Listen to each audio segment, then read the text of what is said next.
Good day everyone! Napaka-interesting po ng lulutuin natin dito sa kusina ni Mayo. Welcome! We are going to cook Bahala na recipe.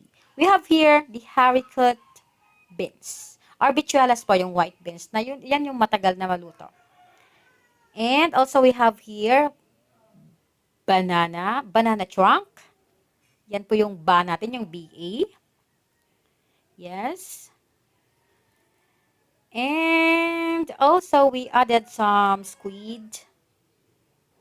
We have there the chicken gizzard and the chicken liver as well.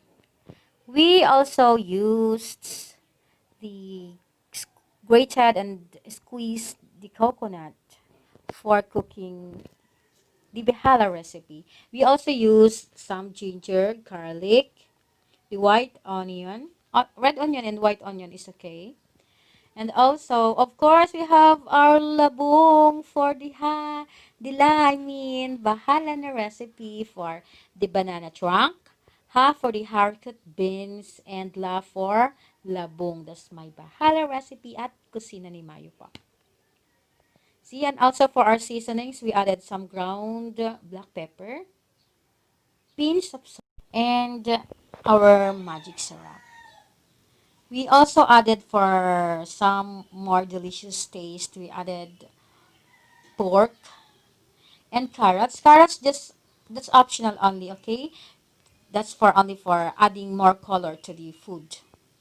Say hi to Trix, that's Trix there. And also you can see there curry powder. I added 2 tablespoons of curry powder para magkaroon po ng twist yung lasa ng ating food. Okay? Please subscribe po at Kusina ni Maya sa mga hindi pa po nakasubscribe. And also please watch more of the videos. Thank you.